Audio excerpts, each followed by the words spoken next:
I just came off a 2-week retreat a few days ago. It's, of course, interesting how time changes, the perception of it can be different at different times of our lives. So, of course, the retreat tended to feel like it was lasting a long time, and then these last few days, they've also felt like a long period of time, but it's only been 3 days versus 2 weeks. So I quite enjoy solitude and being alone, contrary to my natural tendencies. But I found on this retreat it was quite helpful. I think almost every year I usually fast, and for many years I did a juice fast, and then the last couple of years I've just used water. And I told Ajahn Cunda that I thought, oh, maybe I won't fast this year. And I felt a little defeated by it. And he said, oh, good, you can be normal. Interestingly enough, eating food for this 2-week period was quite different.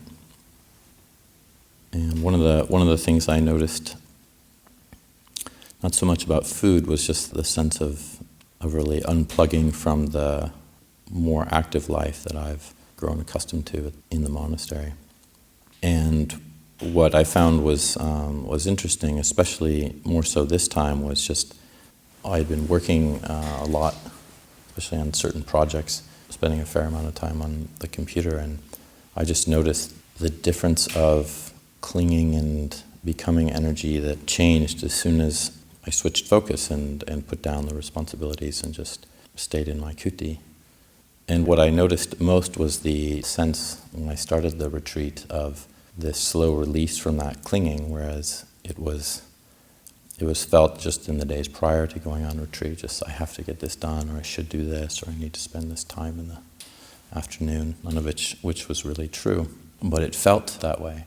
And the strange aspect of it is how a longer period of solitude helps remove that clinging sometimes right away. It's just very easy to, during longer periods alone, I find for myself, to let go of those objects of clinging and thinking that we need to live our lives the way we are particularly living them, just going through the same customs and actions and behaviors every day, because that's just what we do. So the retreat was quite valuable, as I find all of them are actually, in just reminding me, oh, it's a different way of being, and it's not necessarily the case that when we're active and when we're, especially in the monastery around others, we have to kind of take up that becoming energy and that clinging to what it is that we think we should do and how we should do it and when and where. And it wasn't like I wasn't suffering anymore. So, of course, the mind, it'll just keep taking up suffering in one way or another. But yet this tension around activity and busyness and being active can drop away. And then the question for me that arose is, and that has often arisen over the years as a monk, is where did that go? Where did that clinging, where did that sense of need to be doing go? And especially as I find that spending a lot of time, especially behind a computer or doing projects, and not inclining as much to the formal practice, one can feel this in the mind very strongly.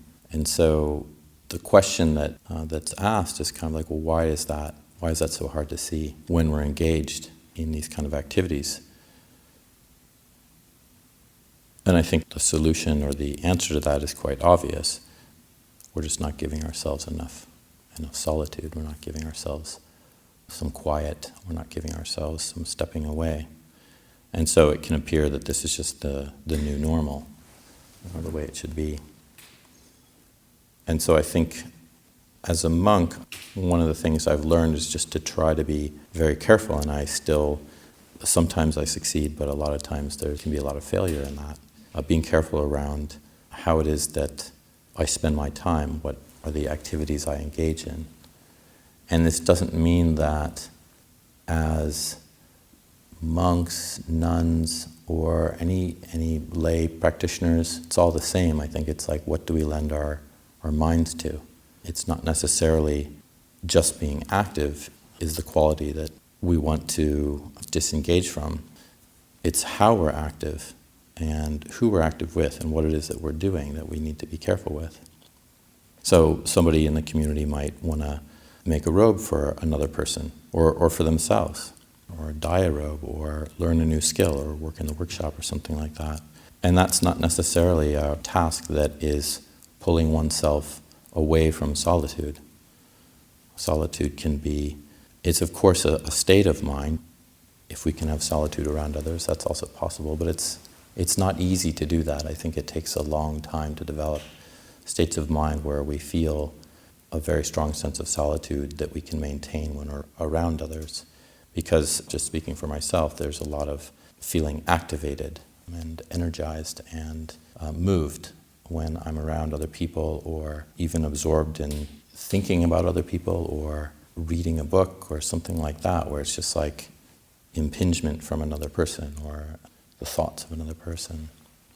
So I think it's important to remind ourselves that we want to spend time each day, no matter what we do in our lives, finding some kind of solitude where we're not engaged. And for most of us, that's just an obvious given. We have the whole afternoon, for the most part, to spend time alone. And there is a sense of a recognition that we can have daily, not just on retreat, of that clinging to activity, or that becoming around activity is falling away, or the self-referential behavior that we can engage in around others, where we can sometimes define ourselves based on how others are reacting to us. One of the reflections I gave a couple of weeks ago was about this particular once-a-week morning tea or breakfast time that we have called bread breakfast. And it's a great place for practice, because whatever you do, whether you avoid it altogether or you attend it in some way, it usually, at least for myself, and I am making certain assumptions about others, that it lights up certain buttons and activations. And even the notion of like just trying to keep one's eyes down and not look at what another monk or another person has on their plate. You're like, well, how are they doing it, or what are they doing? And, oh, that's so much. Oh, they're so restrained, they didn't even have any. Or he's just soaking his bread in hot water. Oh, that's a true ascetic. I could never do that. All these ways, they're ways that we're objectifying ourselves through our own minds. It doesn't even have to be through an actual person judging us or thinking of us in a particular way. We're just referring to another person and thinking of ourselves as an object in their own eyes. That can happen. And so it's not that there's something wrong with that, it's just that we have to be really careful about how it is when we're around others and how we're interacting, and what it is that we're doing with our minds. And so we can actually use those times, which is how Ajahn Chah had set up his monasteries from the very beginning, was to use the times that we have contact with others, for an opportunity to observe our minds, but not to exclusively just have that be the activity that we're doing. So we want to be going kind of in and out of connection, in and out of socializing to a certain degree, because I think it is very rare for individuals who can just be in solitude all the time and gain from that. There are people who can do that. We read of certain Buddhist masters who spent decades just practicing in a cave. And I think that's possible, but I also think it's for a very rare person. The likelihood of many people being able to succeed in that, I think it has a low likelihood. It has not much of a possibility. Because even though we can be activated around others, we also are using contact with others as a point of reference. So it's just how we're picking up the skill of what we're doing. And so whether we're in solitude or we're alone with our thoughts or our moods, we're focusing the mind, concentrating the mind, it can be quite beneficial. But without that contact with others, then we can actually lose the reference points that we have. Oh, this is actually where my mind is going with this particular activation, this interaction. So I think for myself, and I would guess for many practitioners here, just as a reflection, how helpful it's been to continue to go in and out of that, interacting with others in solitude again. And of course, when we are alone, that's not to say that it can't be quite difficult. You know, it's not to say that when we're quiet and by ourselves, whether we're sitting in meditation, walking, or we're just doing an activity alone, that our minds drift off. And where do they often go to? They go into our stories of me and mine, and our past, our future, the remorse we have for such an event, or saying this to that person, or I shouldn't have said that. And so it's helpful, but then you're with people again. You know, your thoughts are again with people. And it's true that those can be what a lot of our stories are about. While I was on retreat, an interesting thing I learned about, as I understand it, a group of psychologists were studying brain activity and asking a question around what areas of the brain are active during socialization. And so they found that, but there wasn't anything that was very interesting about it until one of the scientists asked, well, what is it that your brain is doing when you're not doing anything? And what they concluded through multiple studies of many people was that the areas in our brain that are lighting up when we're not doing anything are the same areas of the brain that are lighting up when we're socializing, when we're around other people, when we're interacting. So we seem to be bent in a almost evolutionary way towards thinking about others. And luckily the Buddha, he said, well, right, that's not necessarily the way that we want to allow our minds to move, though. So we can say that I think the naturalistic fallacy goes that whatever is natural is normal and whatever is normal is good. But it's a fallacy because it's not necessarily correct. So even though we might be thinking about others, I think that's just another point of contact. And it can remove that sense of solitude. So the Buddha didn't say, well, this is what meditation is. This is how you realize enlightenment. Just think about other people all the time. He was encouraging us to really look at desire and to understand how desire was causing us dukkha. And I find it interesting because, like on retreat, when I'm at least, focusing my mind, letting my mind to breath meditation, or listening to the nada sound, I find over and over again the insight that keeps coming up is just how there is dukkha. It is present. This is what the mind keeps coming back to. It's like, oh right, there's some dissatisfaction here. And why that's such a fundamental insight is because I believe most of us fight against it. And that's the third area or the fourth area. The kind of sense, this is uncomfortable, or I don't like this, but I don't want to be like this, or I don't want to have this experience. I don't want to suffer. So the Buddha was saying, well, of course, that's right. That's the whole point. There is suffering. There's no way around it. And it's so basic that it doesn't really seem like it would be a noble truth until we see how often we are fighting against it. I shouldn't suffer, it shouldn't be this way. And so the release of that dukkha really comes from, or part of where it comes from is really this insight, or in terms of that first noble truth. And the Buddha says that it should be understood. And the depth of that understanding, it's not shallow, it's not something that's easy to comprehend. It hasn't been in my experience, because it's so easy to forget, to be tricked by, to be fooled by. I'm not sure if everyone finds that in their own mind, but for myself, it's just over and over again, there's some sort of struggle, something happening, and then there's, oh right, yeah, this is discontent, this is stress. That's all it is. It's nothing more than that. And then the mind can pick up the exact same thing just a moment later, right back, same story. So, there's a letting go of one clinging, and then there's a grasping onto another. But it's different because when we are taking the time to notice this, to really be with our minds, to take time to really examine the truths that the Buddha was teaching us, then we have a possibility of that space, that pause in between our experiences. And of course it's very normal just to keep failing, keep kind of same stories come up over and over again. But I think it was Thomas Edison who said that when he was asked about how he could have dealt with the enormous failure when he was trying to understand electricity and doing so with a light bulb.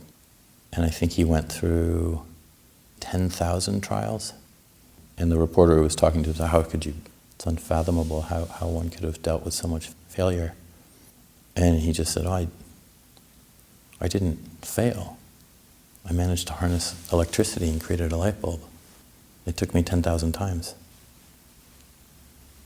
And that is the same attitude that we want to have with our own minds. We want to be okay with failing and the same story coming up and just think, how can I not let go of this? How can this just keep coming up?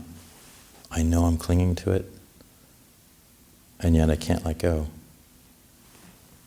And in fact, as most of you know, I think it was Ajahn Cunda who actually said that we know that we're clinging, but 80% of the time that we know that we're clinging, we're not able to let go.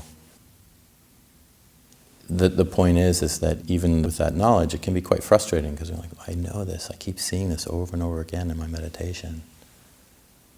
Why can't I focus? And I think it's more important to have that sense of what Ajahn Chah said and what Edison said as well. It's like, well, just, it's not failure. It's just the path. We just keep intending to let go, and then it happens. We're just building a muscle. It doesn't, if you're starting to do push-ups every day, it's not advised, if you haven't been doing them, to start with 300. While I was on retreat, I was thinking of something, and it was quite a silly thing. It's just, in my own behavior, I can see that I move towards a hopeful outcome of something happening. And in this particular instance, I don't want to talk too specifically about what it was, but it was just some thing working out for the monastery. And I was asking Ajahn Yanako about it, and he would talk with me about it. And then I went into retreat, and he said, it's not going to work out. Oh. And it was such a silly thing. It was like, it really wasn't that important. So that's where my mind would go sometimes during the meditation. I'd proliferate about this thing. And I'd come up with all these reasons why there shouldn't be these problems in the world. There shouldn't be this. It should always work out the way, or not always, but in this case. And then I would say, at the end of the retreat, Ajahn Yanako is going to probably tell you it worked out. And so, or the fact is, you have no idea what working out means anyway, because whatever the outcome is, we can't predict the future. We can't predict how it's going to be. So just let go, Cunda. And then I'd think about it again. And of course, after the retreat, then Ajahn Yanako then told me, oh yeah, well actually, it seems like it's actually working out now. Oh, I knew that. I knew you were going to say that. And then 3 days later he said, oh actually, I think I'm wrong. Actually, it's not. It's probably not going to work out. It's humorous because it doesn't matter, We're all going to die. These things are just not that important. And I also recognize that I can say that to myself, and still the mind picks up this object and runs with it. And so I think it's important, as I was talking about with how we move towards solitude, how important that is.